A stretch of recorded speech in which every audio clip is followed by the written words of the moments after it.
Aude, welcome to XpoNorth Digital Shorts. We have a very special one today. We have a fashion anthropologist and director of fashion at Heriot-Watt University. Is that right, Aude?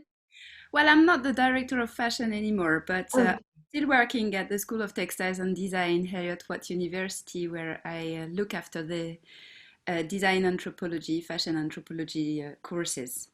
oh, wonderful. Well, okay, so my correction. And I have to say, this was the first time I was this nervous about what I was going to wear on XpoNorth Digital Shorts. You know so much about the fashion world, the history of fashion. Can you tell us a little bit about who you are and what you do? Absolutely.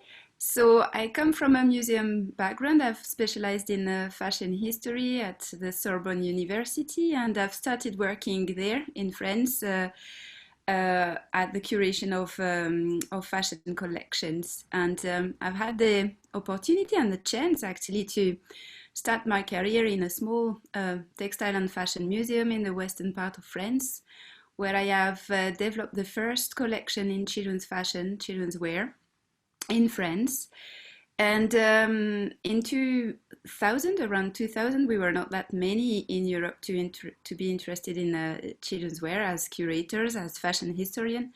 So it was a very exciting and stimulating adventure, which I have then continued as a researcher. I decided to have a change in my career and to move to university to teaching practitioners and to see how what I've studied Mhm. and transmitted to the public in a museum setting could be helpful for a practitioner and to develop a different approach of the thought process in design.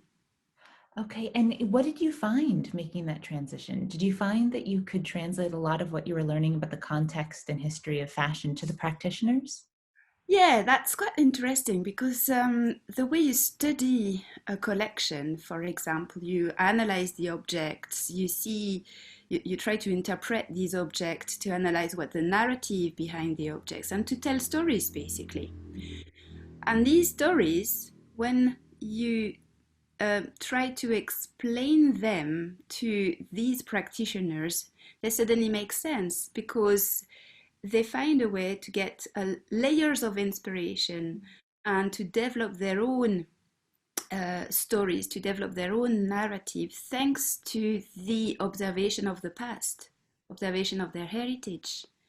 So they appropriate these stories to create something new, which is very exciting. It's another um, side of the spectrum, but it's still something extremely stimulating. Mhm. Well, can you talk a little bit about why children's fashion in particular fascinated you so much? Yeah, so as I said at the beginning of our interview, Jess, it's the uh, I had this opportunity to develop a kids' wear collection, and in this area of France, there was also a lot of industries working for luxury children's fashion brands, Mm. and it was extremely interesting to work alongside themselves to try and help them to keep their heritage alive, to keep the Mhm. memory of what they were doing.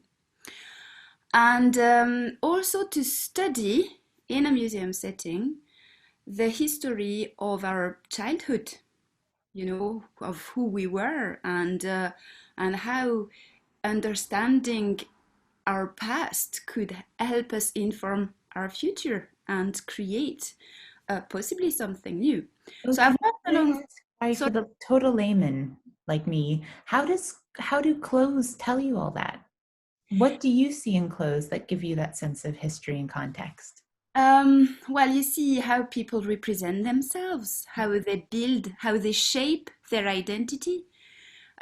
Say, for example, today I'm a bit dressed up, You even look if very nice. a virtual interview. And this is not the way I'm gonna dress up in the morning when I know that it's a day of lockdown. Usual one, I'm gonna wear my hoodie and be a bit more casual. So clothes tell us a lot about ourselves, about who we are, about what we do, and how we live together. And for children, it's even more true because fashion and clothes for children are extremely educational, and they are quite like socializing tools, if you want. Okay. So we, as adults, create the kids' wear collections as we would like children to become or to be. So we create the school uniforms, we design fancy dresses, we design playful collections, we design mini adults clothes, and all of that, if you look at it, tells you what us as adults want to do with children, how we want to educate them, how we want to to educate them and transform them into the adults that we are, or even better adults if we can. So it's extremely um, um, it. Oh, that's really interesting. So, okay, alternatively, if the structure of fashion is not about just the adults putting their aspirations and their hopes through the clothes onto the kids, what is there an alternative in terms of the way that can be? Um, I'm more and more interested in looking at what is actually happening when children appropriate their clothes. So looking at the direct interaction, spontaneous interaction between children and their clothes, and what we can do from that. I think there's not been enough research and enough observation of what children imagine in their clothes, what story they tell in their clothes. Even though the adults design for them, children are completely able, and they do on a daily basis, this kind of appropriation, transformation, telling stories through their clothes. I mean, we've all got memories of these big boxes of fancy dresses in the attic, where we were suddenly imagining ourselves as a pirate or as a superhero, as a princess, and that's what children do on a daily basis. They decide what they wear because they are uh, excited about how they're going to become and what stories they're going to go through during the day in this very specific outfit. You know, so a dungaree is not a dungaree; it's a motorbike outfit, and they can run super fast with it. So that's what I'm interested in at the moment, and I encourage my students to look at this side of the spectrum. This is a very big chapter of the research project I'm involved in at the moment with the National Museum of Education in France, which is called Dressed for School. And we scrutinize the interaction between children and their clothes in a school environment. We look at how adults tend to educate children and socialize them through clothing, and to the contrary, what children do from that and what they create. And I think this is very impactful for the industry. I think that the industry really needs to look more closely. And we're speaking about children's wear here, but it can also be toys, books, anything. They should look closely at how children appropriate all of that and do like Maria Montessori did ages ago, and she's back in the landscape of education now. But look at what we can do from this direct interaction and spontaneous agency of the child. Who in the fashion industry, who's doing that? Is anybody doing that? Are the large companies, small companies? Well, there's extremely vibrant and interesting brands at the moment who are trying to put the child back into the design process. They are quite niche companies, and it's very interesting to look at what's happening there. Playtime is professional trade fair, which is happening in New York, Paris, and I think they do Tokyo as well, or yeah, I think they're still in Tokyo. And they've got an online presence as well. They advertise a lot of small companies who are looking at more sustainable ways of producing children's wear, of educating children via their clothes. And it's, I would encourage everybody to have a proper look at what's happening in the UK, in Spain, in France, with and everywhere around the world, obviously, with these niche brands who are looking at kids to design for kids. Is there any, for larger companies like Calvin Klein or people who have children's lines, is there any business advantage by putting kids front and center in terms of the thought of the design? Well, it's building the future very much Mhm. because we are now looking at learning through play, at allowing children to be more free, to be more engaged, to listen to the children's voice. So, why would we produce goods for children when where they don't have a say? Why would you take children apart from the design process, from all this material culture that we design for them, when actually you want to put them back into the society and listen to them and look at them? And it's even more true during the lockdown, homeschooling. Parents have realized suddenly that it was a job, yes, to teach their kids, but it was also extremely insightful. So I think that for the big companies, they need to realize that if we want to create a more sustainable world where children are more aware about their material culture, take care of it, appropriate this material culture, they need to be part of the system. And it's for us a way to envisage a better future together. Hurrah, amen to that. That's really well said. So Scotland is home of so many interesting crafts and makers and beautiful textiles. How are we doing in the children's fashion world? Well, there's very interesting examples, for example, online presence as well. For example, Alma Borealis, who is doing collections. Well, she's not selling these collections yet, but she's got a very interesting concept of growing garments where you can buy a kit and children can build their garments, sew their garment. They're learning their these mending skills with their parents, with their grand, and then making their garments, and that way they are really bonded with their clothes, and they intend to keep them, and they grow. It's like a baby grow concept, but in knitwear and um,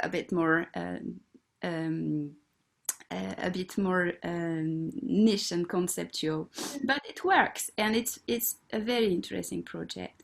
Shape of Things as well is a very interesting brand, providing playful garments via very simple, plain um, geometric patterns that children can interact with, and it helps to develop their how do you call that, sensations, senses, Yeah, senses. yeah, Sorry, exactly.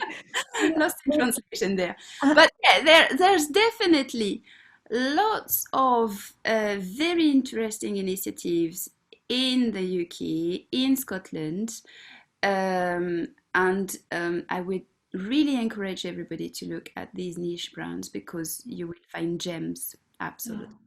That's great. I love the idea that we could be leading the way for larger companies to innovate a bit more. For people who have never thought, who are creators, textile makers, maybe they love creating patterns, maybe they're illustrators who've never thought about applying their skills to the children's fashion world. A couple of questions. I'm assuming it's a growing market. There's more and more kids. They always need clothes. Parents are always looking to invest in good clothes for their kids. What should they be thinking about if they've never ventured to that world before and they might want to try, what are some advice you might be able to give them? Well, I would suggest them to think that they've been children. There's a child in everybody, and it's not about only reviving your memories, but it's getting this playful and spontaneous approach of the world, and developing your collection thanks to this imagination. Mm. Um, I think that we are in a very difficult and very stressful environment. And it's not only because of the lockdown, but that was something that started a couple of years ago, maybe a bit more. And in this context, we need to keep our freshness. I can speak like that. We need to look at how we can live together with a bit more of spontaneity. And I think that the children's world can give you this type of inspiration. So I would encourage them to recall their memories of childhood and get inspired by their memories, but also to observe the kids that surrounds them in their play, in their free playtime. I love that spontaneity and play and recalling memories from childhood and the sensations, what that also felt like. If I wanted to create a collection, what is in a collection for children? Is there a certain set amount of shirts, Mm. trousers, dress? How does that work? It's more about stories, as I said, and it's why it's different from adults fashion. I mean, and that's why companies specialize in kids wear. It's not for everybody to reproduce the adult system. It's to create these stories. So it kids wear works more like as looks. So you need to have the total looks. You need to be able to mix and match these looks. And if you look at companies like Palava, for example, who is a little brand based in London, who is very vintagey storytelling type of thing. They've got these looks, so you can buy the dress, the cardigan, the tights, the headband, and encourage your child to really fully engage with with this the story that they want to tell through their clothes. So it's a slightly different way of creating, and it's a slightly different, well, it's a completely different design process from the one that you would have in adults wear, I think. Oh, that's just wonderful. And I have to ask, for your own creative process, I like leaving people with a little bit of advice. How do you stay fresh and spontaneous and playful? Do you have any words of advice for people about your own tricks of the trade? Yoga. Yoga. Yoga's great. Just joking. No, how do you stay fresh and spontaneous? You just look around you, and